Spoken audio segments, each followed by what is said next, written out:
few announcements that we have. We maybe been seeing about the service project that we're planning. I guess that's been canceled indefinitely, so no service project this weekend. Those of you that are interested in applying to be a AMSA officer, those applications are due, is it today at 3 o'clock? And are we still emailing those to you, or are we just giving them straight to Dr. Fritzler? Okay. So if you don't have the application yet, tough. Yeah, I don't have the application yet, tough, I guess. So Jason has an announcement about our activity next week. So next week we have a Weber State alum coming. He's just finishing his residency in oncology. He's a associate Dr.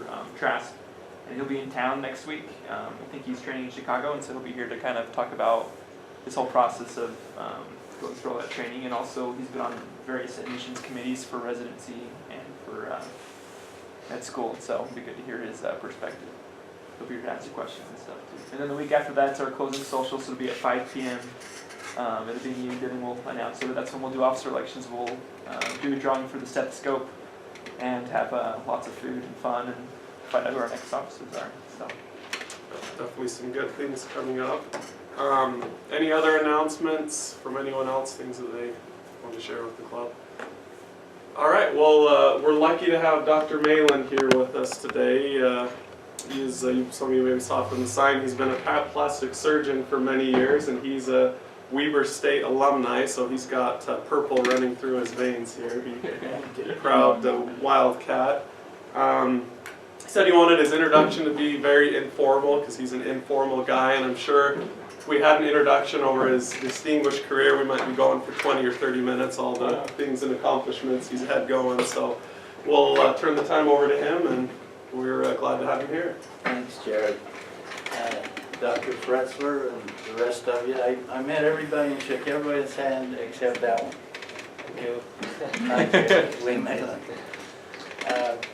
Dr. Fritzler has an enviable position.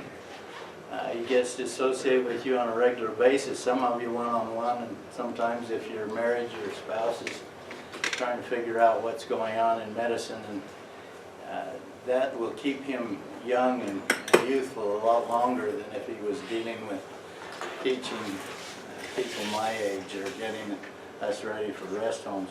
One of the things that I'd like to emphasize today more than anything else is that change is an interesting thing. Heracles was a Greek philosopher who first said the only constant in life is change. Now, I didn't think he was the one who said it. I had to look that up. I always thought that was something a little bit newer and more recent than 538 AD. But that's when it was first said. And if he hadn't used the word only, it wouldn't have caught my attention. But my mother taught me, and she was a school teacher, that you don't use only and always, hardly at all, unless you say there's always an exception to always. And you never say never or only, because there will always be an exception to that as well.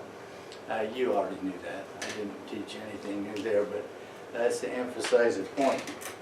The interesting thing is the only is a stretch of the imagination, because although many things change, there are some things that are constant. And if you don't get anything else from me today, then what some of the constants are, the most important constant for you is to be a doctor first, a mountain climber and a biker second, or an entrepreneur and a rich man second or third.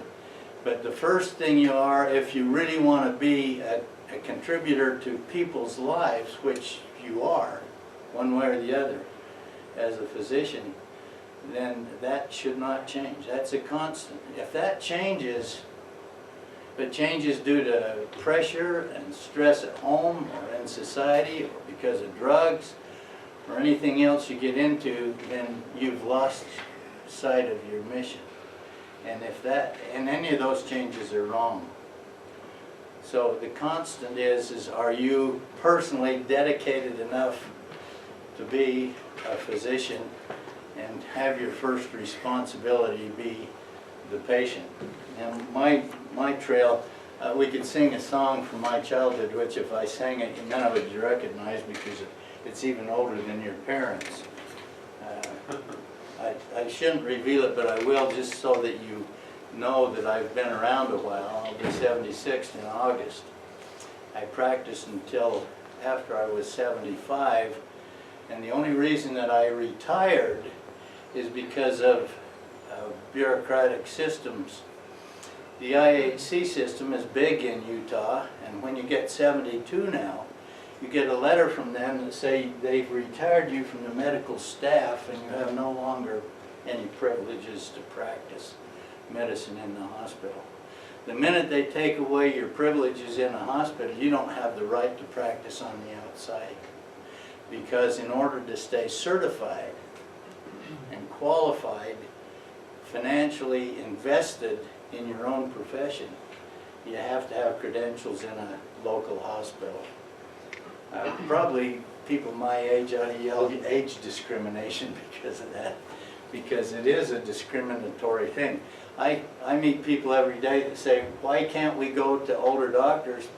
Well, they're getting retired because of that particular thing. Now that isn't all over the country yet, but that's where it's going. We're going into uncharted waters. If you want to ask me questions about where that's going to end up, you'll need to bring me a crystal ball and 2 or 3 soothsayers, because we don't know where we're going.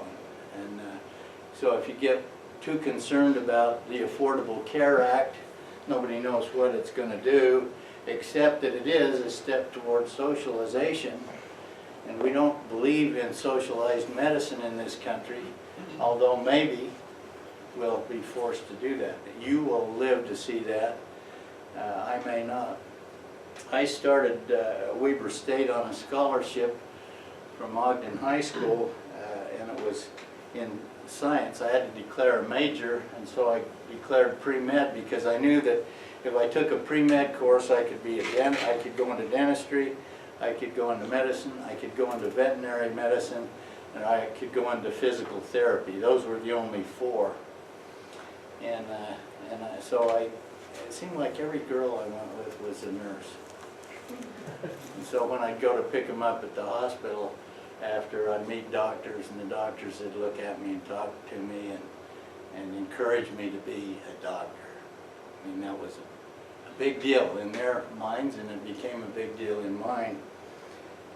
I was the student body president here. That makes me really loyal to Purple. I bleed purple. All my donations are here. What about the University of Utah? That's where I finished my pre-med and went to medical school. They get a dime on the dollar. It has to go here because this is where I love to be. I came back to Ogden. I was born and raised in Ogden. I spent a couple of 2.5 years in Austria and Switzerland, and most of you, I don't need to tell you what that was about. That's an easy guess. Came back, and I had gone 2 summers here.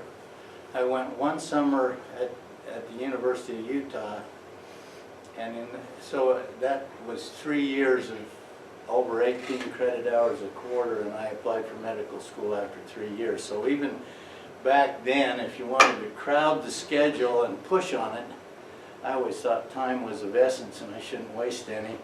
And it was a lot cheaper then than it is now. So I didn't have to work quite as hard to earn money to go to school. No one financed me through school. I got married before medical school, had 1 child when I started and 3 when I finished. In my class of 55, only 1 other person came in with children.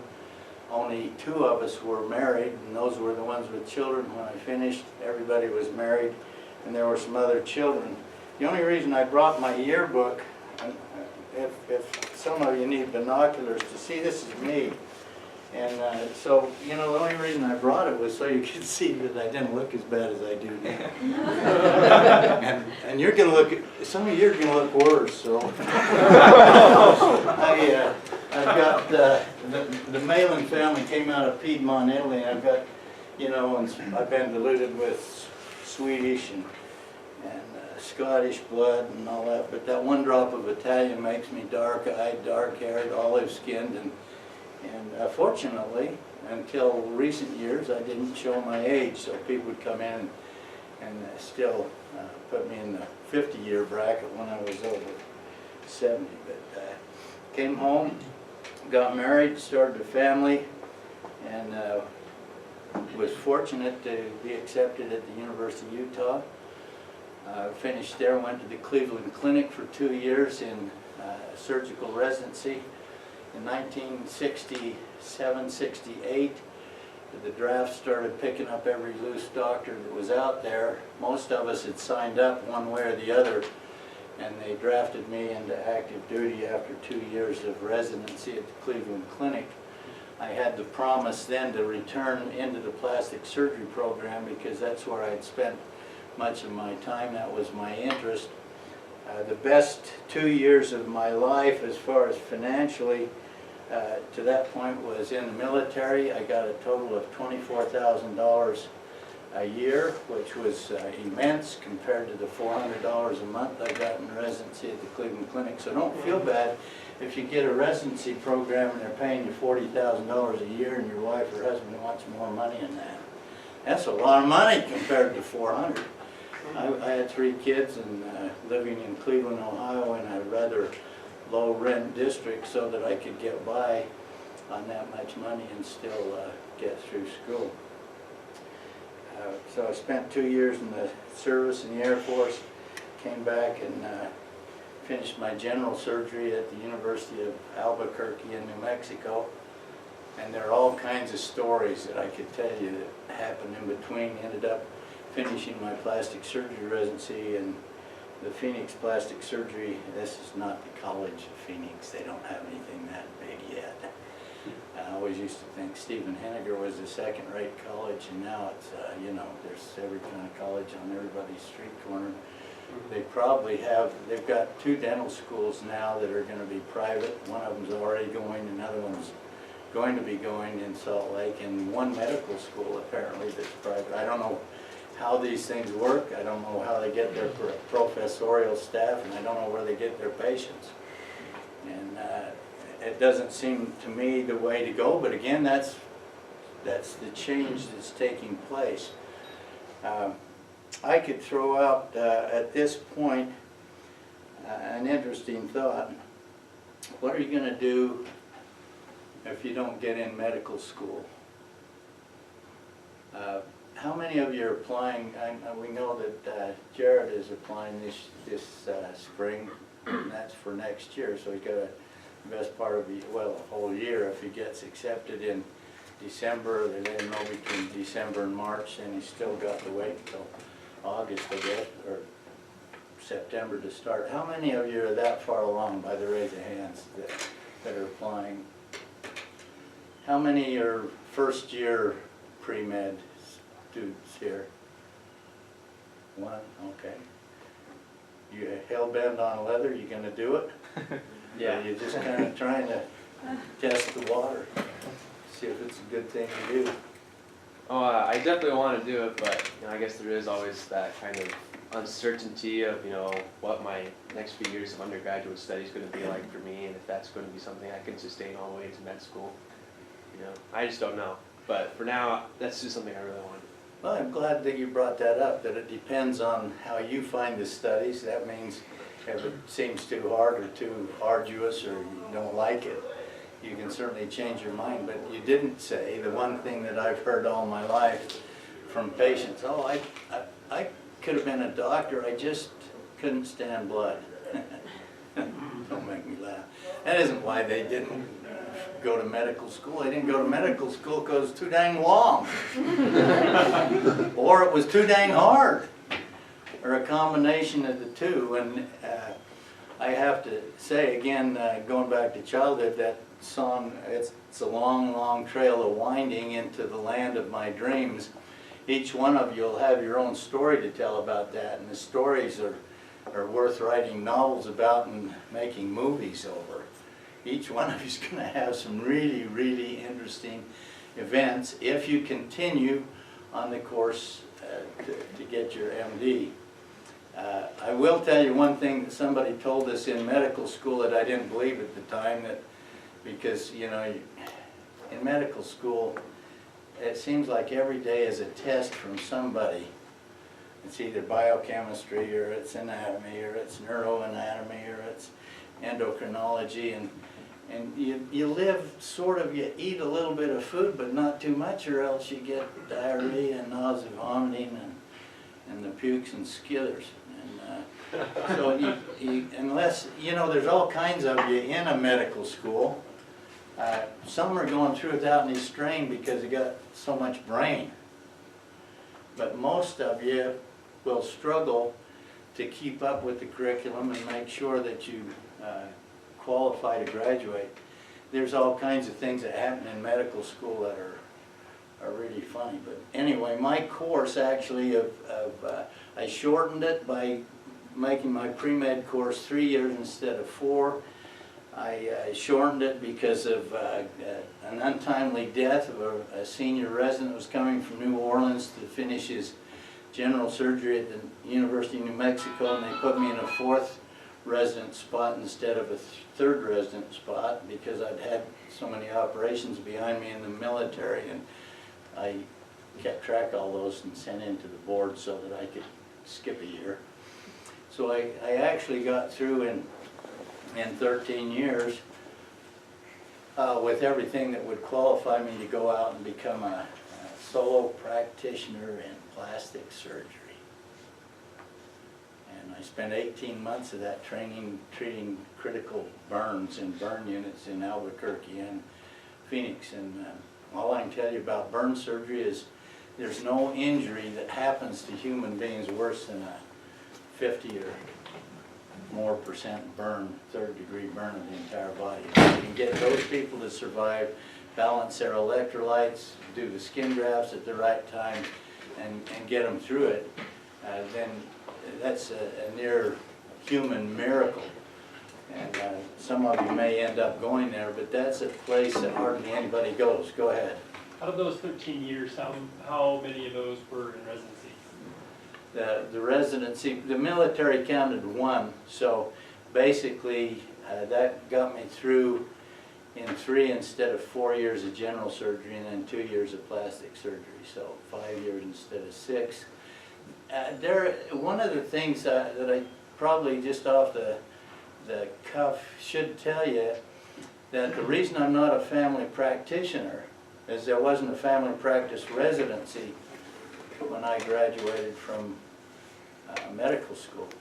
I was still in the old school, and the old school was you went to medical school for 4 years, you did an internship which had 4 sections, OBGYN, internal medicine, surgery, and pediatrics, and then you could just go out and practice.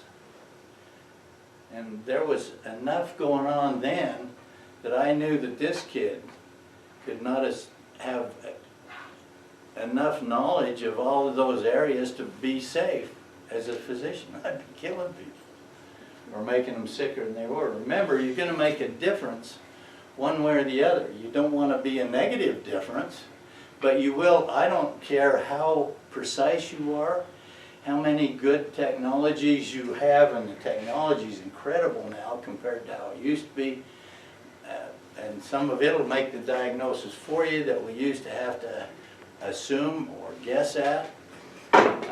No matter who you are, no matter how you use that technology, you're going to find in your practice that you're hurting some people, or that you've hurt them.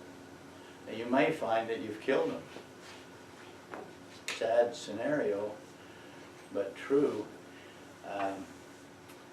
The legal profession is probably one of the significant professions that's made it so that it's difficult to practice economically. My malpractice rates for most of my practice were between $60,000 and $80,000 a year. So you put your shingle up, where are you going to get 80 grand? You're going to buy your instruments, you're going to rent your office or build it. You got to have a lot of money to do that. So at this moment in time, let me tell you where we're going, that is for sure. Because I can't tell you everything, but one thing's for sure if you don't plan to group up, you're making a horrible, horrible mistake. There's no more room in this world or in this country, unless it changes courses diametrically, for solo practice. If you plan a solo practice in any specialty, you'll be a dinosaur.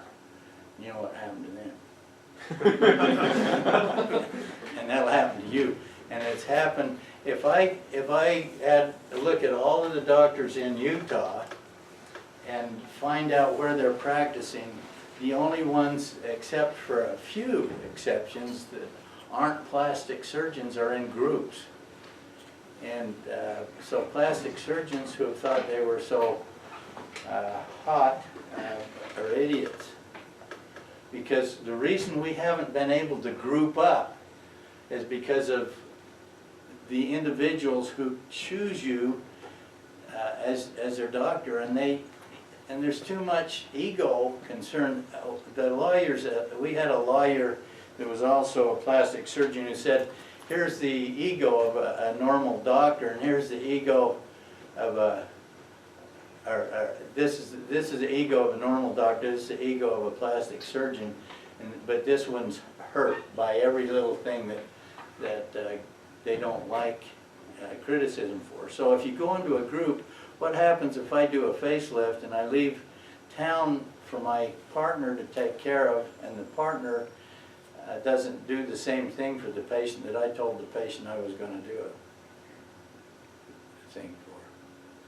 Then you've got a conflict, and that's the thing that attorneys pick up on. One of the changes that took place in the 80s, which has been really deleterious, it's really fed the law profession, at least the trial attorneys, is advertising. Before 1982, I can tell you an incident that happened to me. There was a guy in town that wanted to be a do-gooder, I guess, and he wrote a human interest article on Lee Malan, a local boy making good. You know, he'd gone away from Ogden and came back after all this time, and he's got a plastic surgery practice. He's the vice chairman of the Trapper Trails Boy Scout Council. He's serving as an LDS bishop. He's got 8 kids. You know, it sounds overwhelming, doesn't it? I don't know how I got into all that. I got into something. I couldn't say no, I guess, was how you get into all of it. But in any case, he wrote that article. It appeared in the Standard, and 2 other plastic surgeons, one in my own community and one in Salt Lake, reported me to my national organization, the American Society of Plastic Surgery, as having advertised and aggrandized the situation because of need for gain. And I was put on probation for a year because of that article. Now you see guys advertising in the Hometown Values, so-and-so, #1 plastic surgeon in the United States. It made me laugh.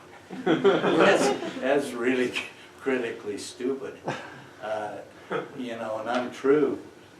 You don't advertise that you do things the best because you don't even know what the other guy's doing, do you? Really? So advertising has been food for lawyers, and it's been one of our pitfalls and downfalls. I don't know where that'll go, but if we go into socialized medicine fully, there won't be any advertising because there won't be any need to advertise. Right now, advertising is a competitive item, and that's why it's used. The other thing is people frequently say, but medicine, you doctors charge too much. Have you ever heard that from your own homes or from your uncles or aunts? It just costs so much for doctors.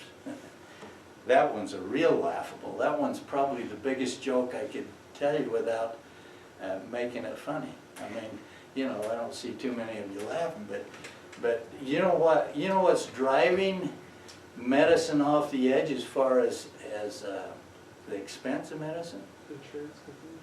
What do you think?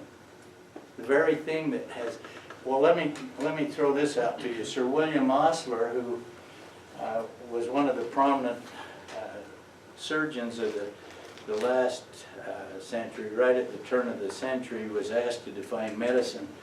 And he said, medicine is a science of uncertainty and an art of possibilities. That doesn't sound very exact.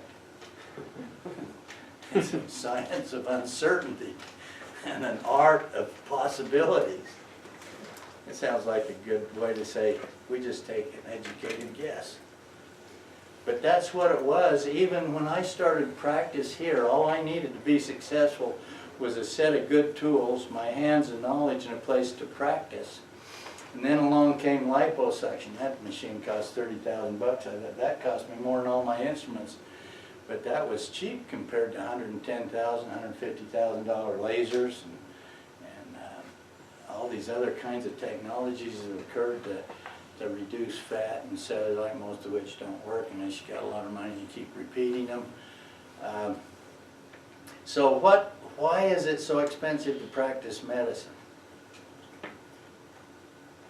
The one thing that's the greatest blessing to us as doctors and to the patients is called evidence-based practice, and that was Dr. Wyatt was the first one that termed that as a definition of medicine, and combined with outcome studies because of the computer capability of putting all of the symptoms and things together, we have tremendous ability to kind of do a tunex, plug the patient into enough blood tests and x-rays, and you can diagnose anything that we used to have to guess at or ask for heaven and divine compensation because of our inabilities to make the right diagnosis. So the very thing that blesses us curses us.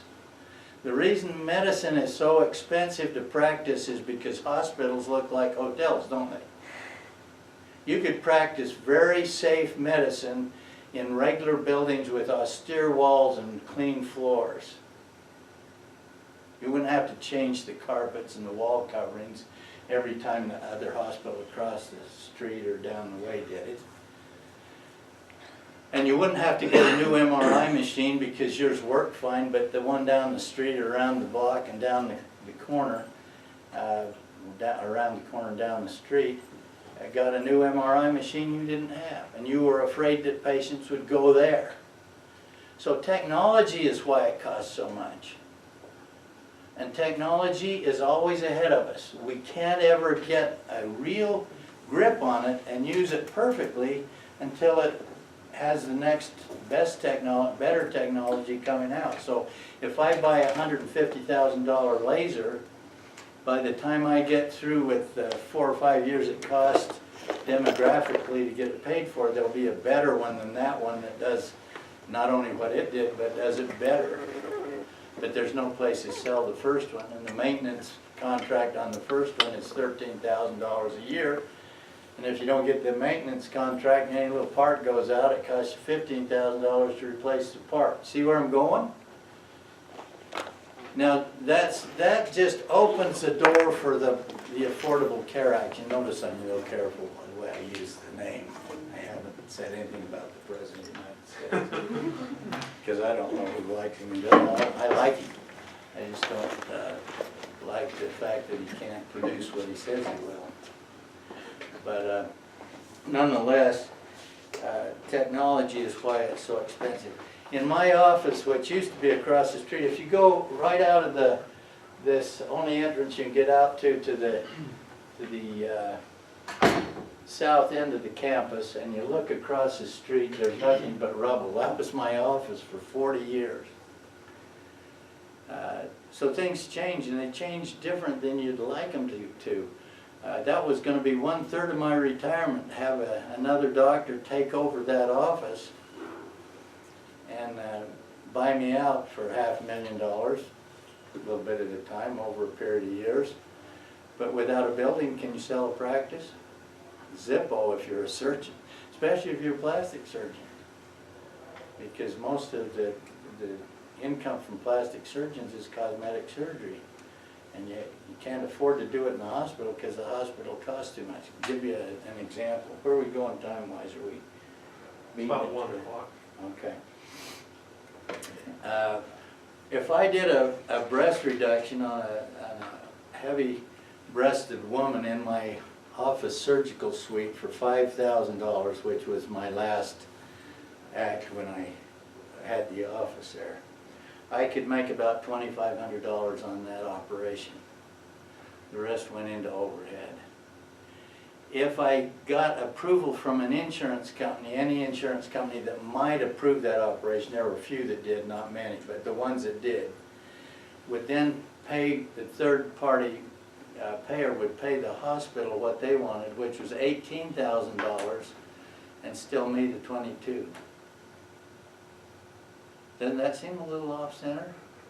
I could do the same thing for $5,000 that it cost over $20,000 to do in a hospital paid for by insurance. See why insurance costs so much money?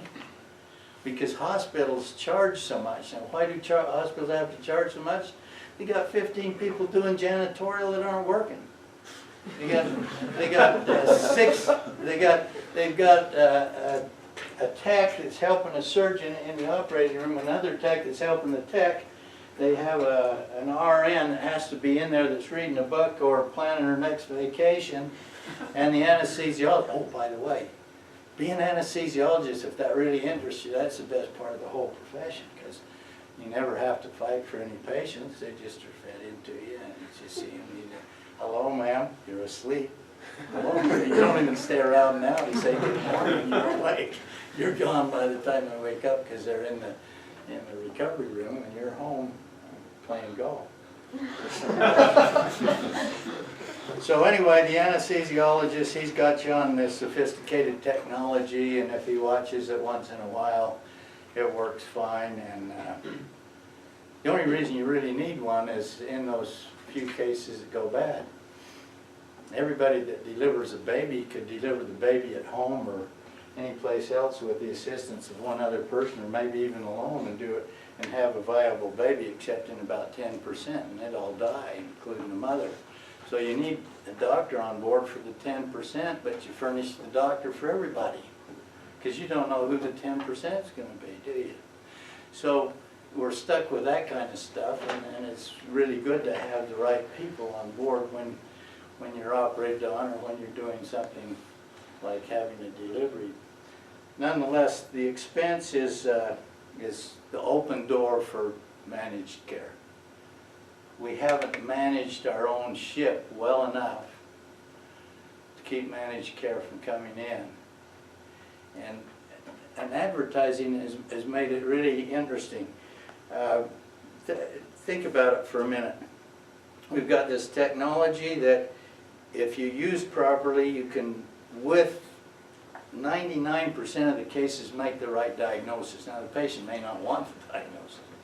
The patient may go down to Mexico for their cancer treatment with some apricot pits because their aunt went there and got cured, and they don't believe that the Huntsman is up to date with its millions poured in there to try and find cures. But what's made it worse is advertising. So you got this technology that will make the right diagnosis. You have the right tools, whether you're an internist or whether you're a surgeon, to take care of the patient. You've got all these diagnosticians, and you got the pathologist, the radiologist, and hospitalists, and all kinds of people in the hospital that are hired to make sure that the delivery of the medical care is fine. On the other hand, the patient's going down the road on the way home, or the patient's loved one, and they see a billboard that says, "We do it better."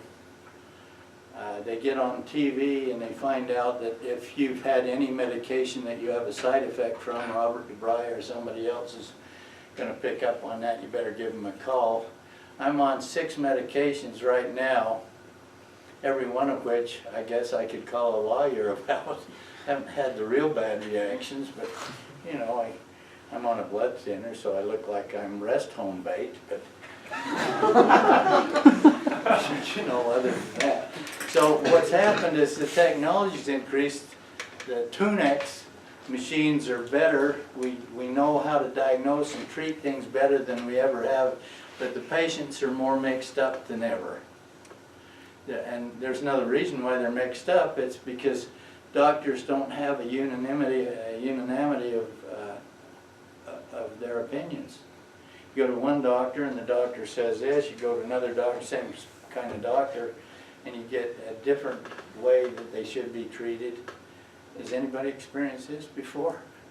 You have somebody who goes in the hospital, one of your relatives, this is the actual story, relative went in with a little pancreatitis, came out almost in a box because they had 3 intensivists changing the orders every 12 hours or every 24 hours, however often they change shifts. And being an intensivist is one of the places you may want to go.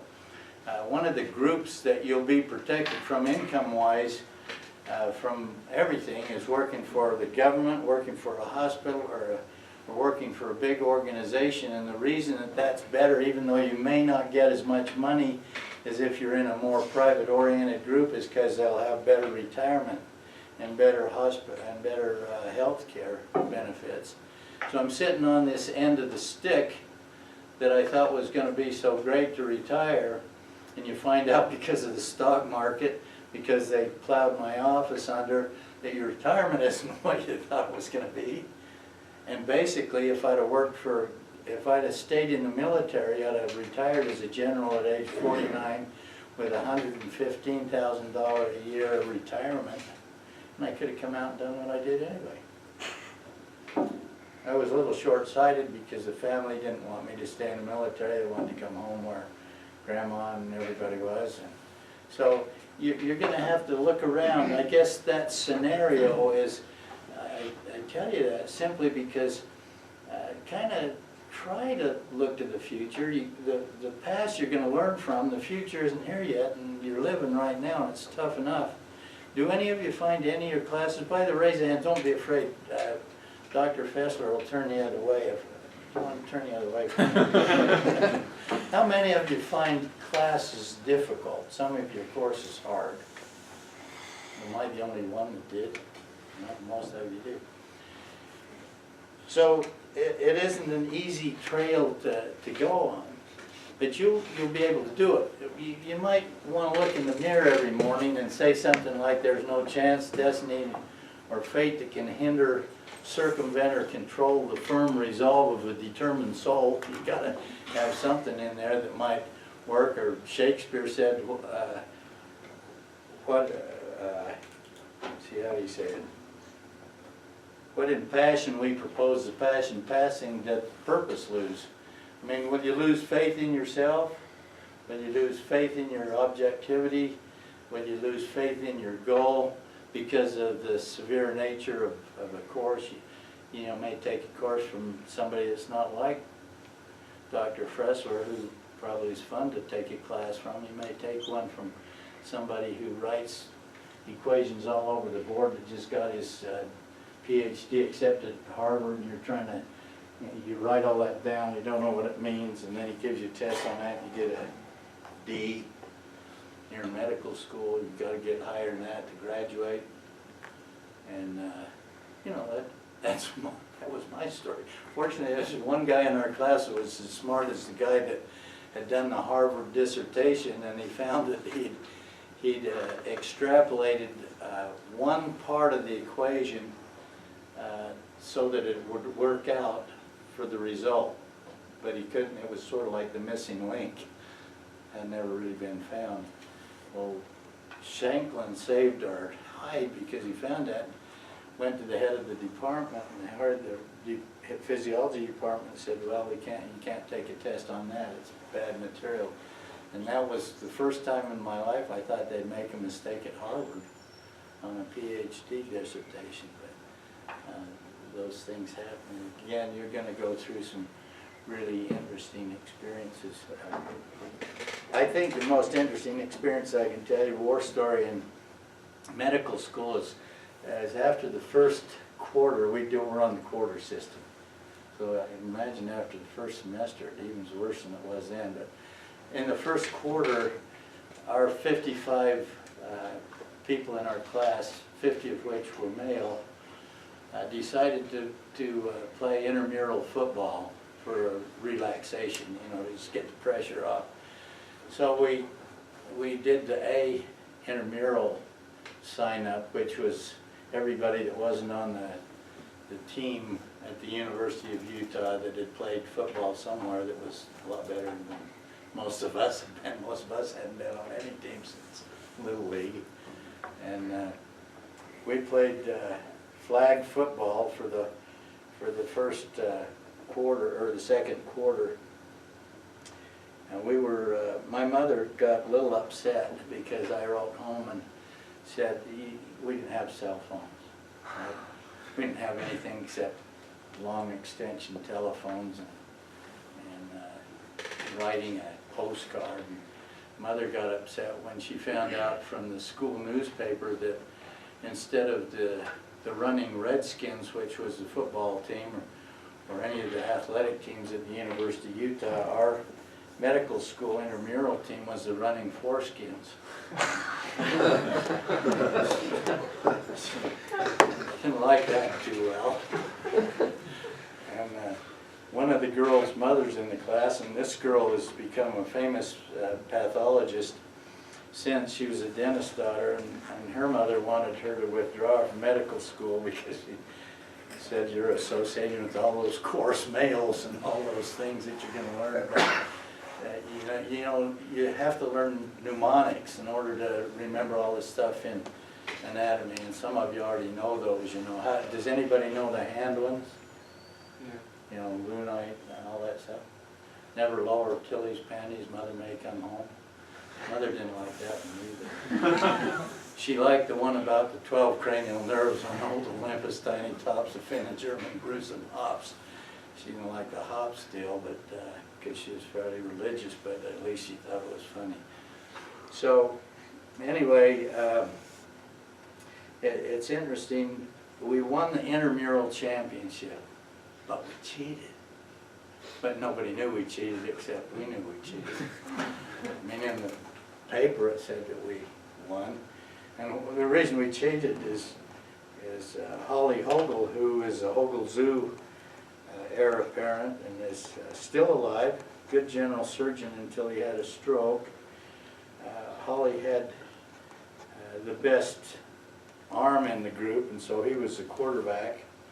And he threw right at the end of the game, he threw a pass to the fleet-footed New Mexico Navajo Indian, was the only Indian we had in our class, and he made the touchdown.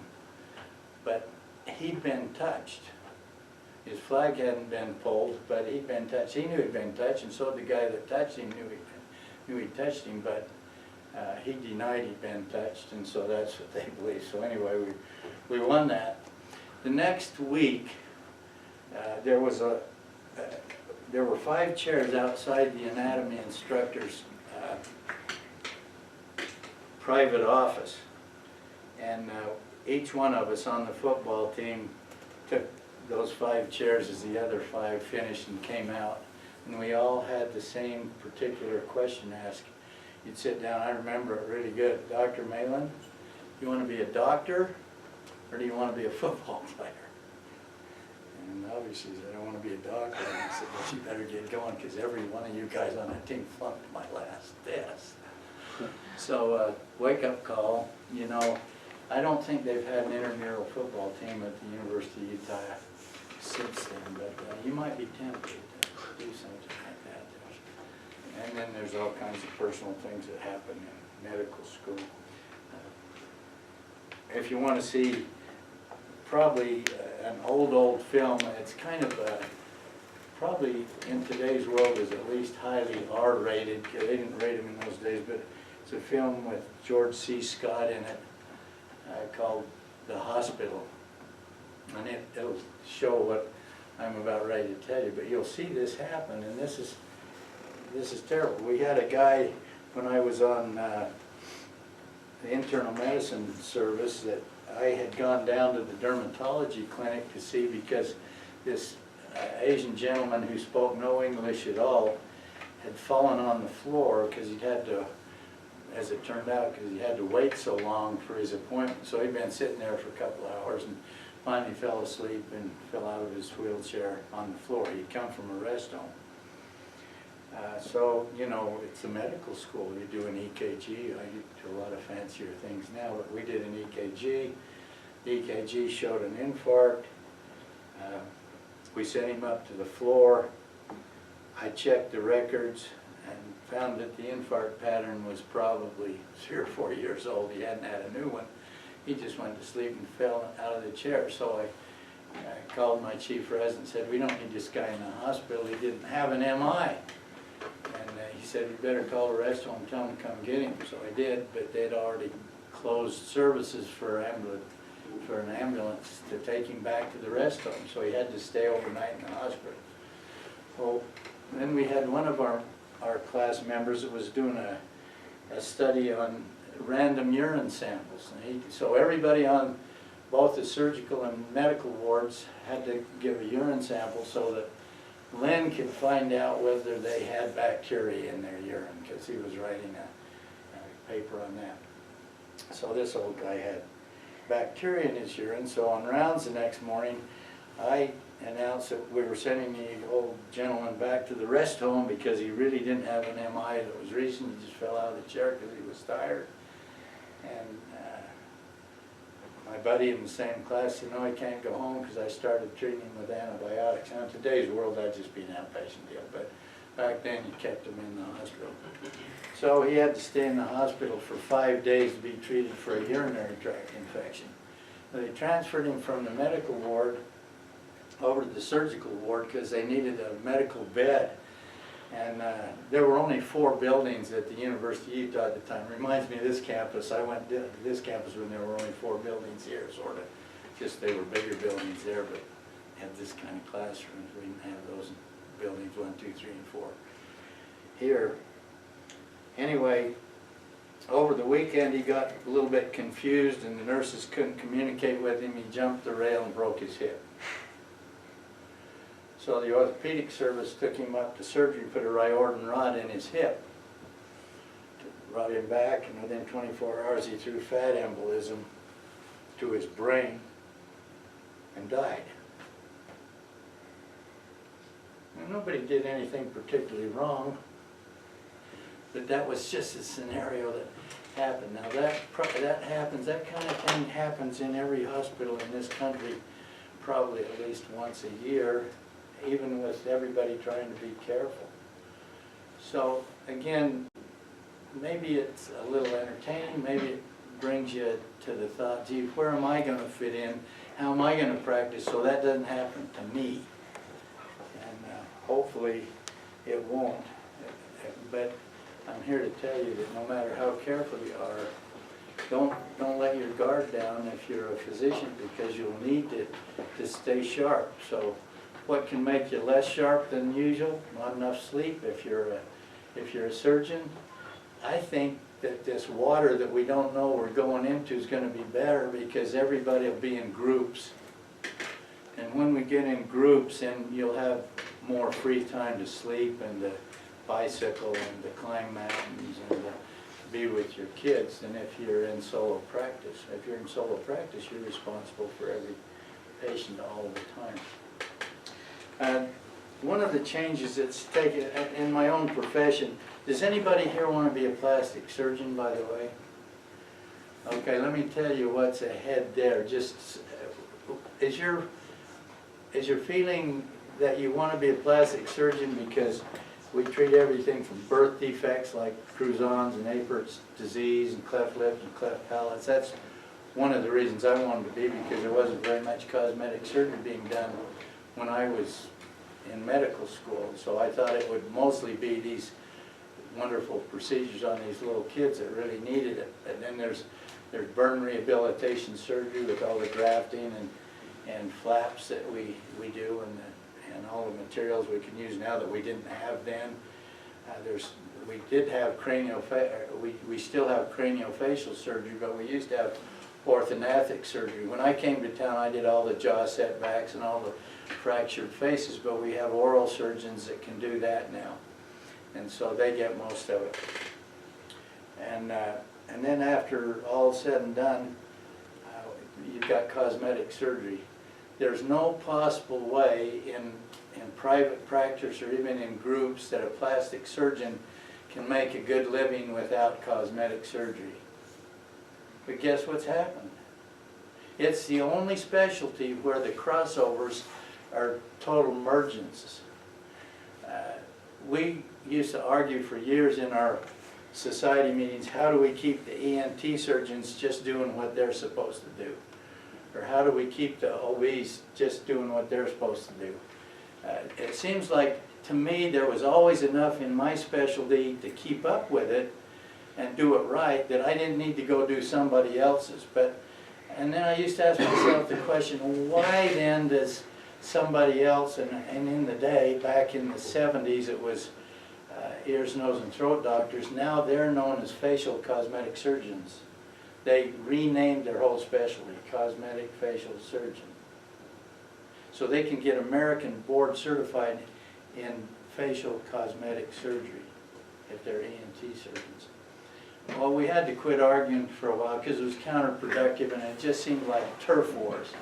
And so now there's a core, and the core is plastic surgeons, ears, nose, and throat doctors, better known in today's world as facial cosmetic surgeons, oculoplastic surgeons, which are ophthalmologists who have a special interest in just the adnexa around the eyes, and dermatologists. And they're invited to all the meetings. Here's a typical brochure, annual cosmetic conference, and everyone from all those specialties is invited to learn how to do what everybody else knows how to do. In today's world, there's a, I hate to use the term, I'll use illegitimate child. I was going to use the B word, you know, society called the American Society of Cosmetic Surgery. It's not an American board anything. It's just when you pay $400, no matter what kind of your surgeon you are, maybe it's up to 6 or 8 now. And you can get this thing that looks like your board. It says board certified in cosmetic surgery, and put on your wall so the patient is not going to question the billboard that might say, be careful who you go to, be sure it's a board certified plastic surgeon. Everybody's got a fake certificate one way or the other that says they're either a cosmetic or plastic surgeon that isn't an American board certified one. So those of you that raised your hands, you'll just have to see. It's going to take you 4 years in medical school after you get in. It's going to take you 4 years in general surgery, and then it's going to take you 2 or 3 years in plastic surgery. So you'll have a lot of time to figure out whether there's even going to be a plastic surgery residency that exists. It's the only specialty that's imperiled because of so much crossover. And the one specialty that got left out is oral surgery. Oral surgery programs now are sending their oral surgery residents out for 4 to 6 months to learn how to do cosmetic surgery of the face. And then so they'd like to be part of the core, but they're dentists. They belong to the ADA, not the AMA, and not any of the specialties, including general surgery. So consequently, they just take it on themselves. Now let me tell you this, just as an aside, that all of these people are supposed to be doing plastic or cosmetic surgery above the neck. You know where the hardest procedure, the one single procedure that you could do the most, it's the most difficult to get a pleased patient on, is a nose. There's more variation in techniques on how to do a good nose because each individual nose is different than any other part of the body. So here we are, we got all this cadre of different kinds of surgeons doing one of the hardest operations there is to do. Another one that people are very critical of is ear setbacks. And you see people advertising, we do ear setbacks. And it's a fun operation, by the way. But you've got to take the time with the patient to tell them, you know, they're not the same. You can measure them. One ear's always higher than the other one. One's a little bit bigger, so when you get them set back, it's going to still be that same asymmetry.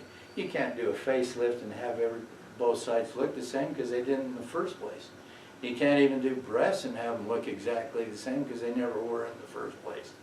And so if you set the setting right and tell them, inform them of those things, then that's fine. But many of these other people that cross over don't inform them. They just do it. We just do this thing. So what the public perception now is that plastic surgeons aren't real doctors.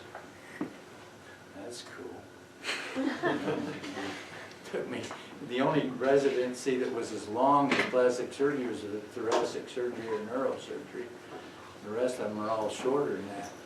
So you go through this long thing only to find that somebody that pays $25,000 or $30,000 a year malpractice and you pay $80 gets to do the same thing you get to do.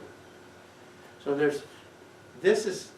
can you see why the Affordable Care Act is coming in?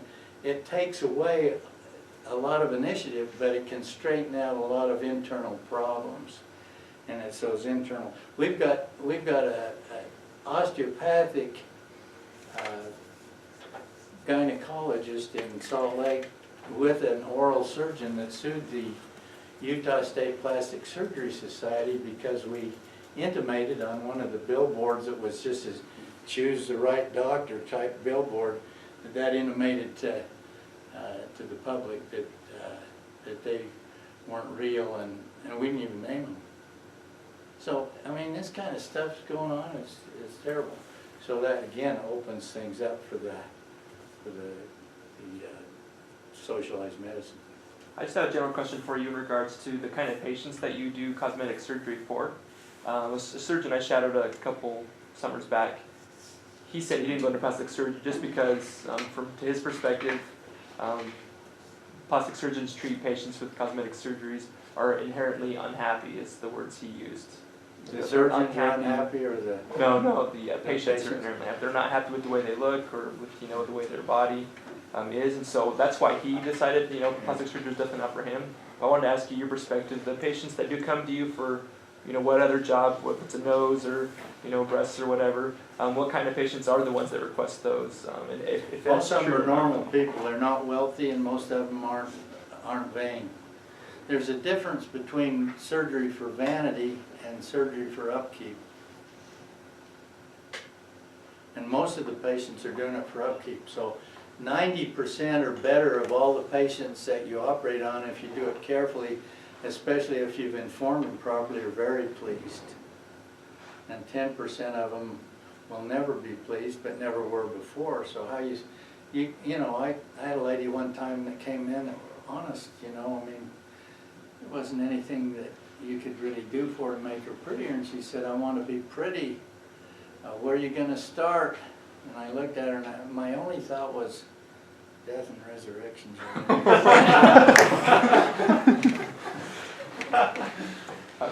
We did a facelift on her, and she did look tighter, but she didn't look any better. She was one that was thankful for it.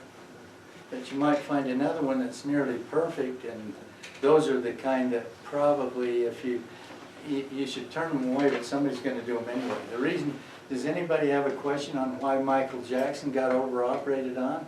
He went to somebody sometime, and if the guy that was careful would turn him down, he'd just go to somebody that wasn't, until he got what he thought was what he wanted, and it wasn't.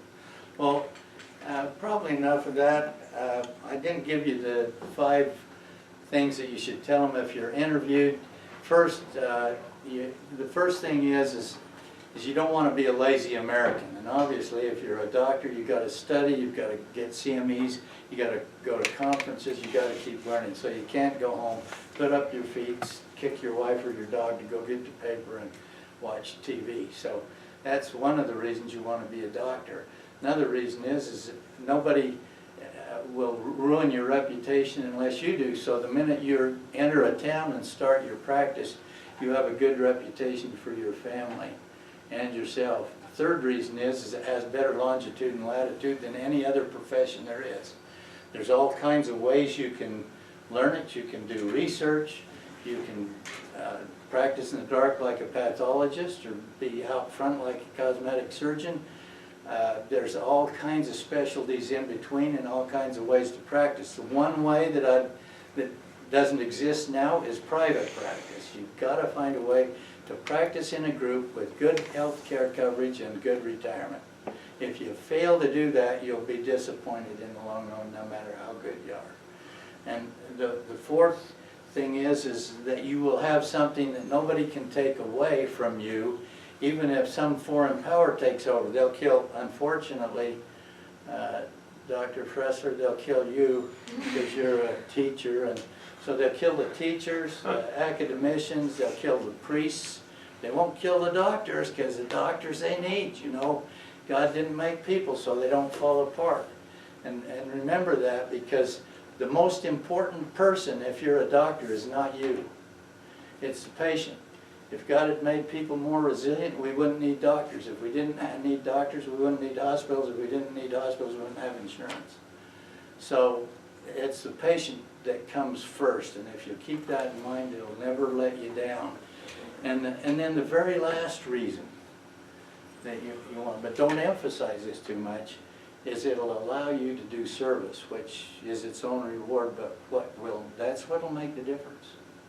You're here to make a difference, and I'll end that with just a little poem, and then if any of you want to stick around and ask questions, this poem was for religious motivation, so I changed the words so to match our profession, but it's written by R. Sharp, who was an English poet, and it goes, isn't it strange that princes and kings and clowns that caper in sawdust rings, and some of us people, like you and me, become caretakers of humanity. To each is given a bag of tools, a mortal frame and changing rules, and each will find ere life is flown, they've made stumbling blocks or stepping stones.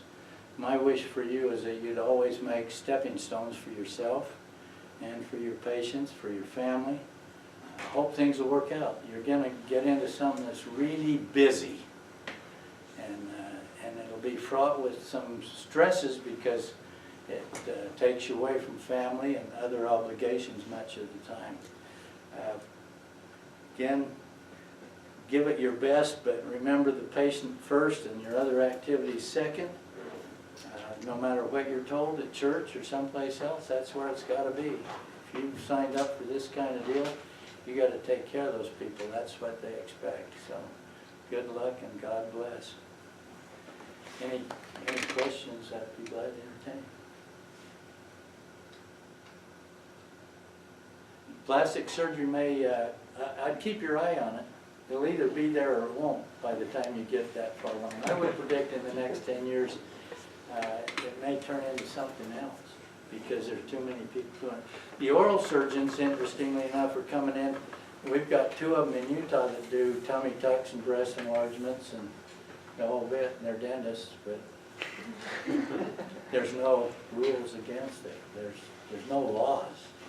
It's sort of on your honor, you'll do your best in dentistry and medicine. It's been a pleasure to be with you. It's my honor to be with you, by the way. Wish I was starting over again. I would do it again. I'd do it again now. I wouldn't be afraid of the uncharted waters or where we think, you know, you're going to have people telling you, don't go into it. You won't make enough money. Well, they'll still need you, so you're going to make some money. It may not be as much as Uncle Fred made 10 years ago or some other time, but you'll always have a job, and it'll always be something that you can be proud of and be rewarding to you other than the money. And a lot of people make a lot of money that are very discontent with their lives now.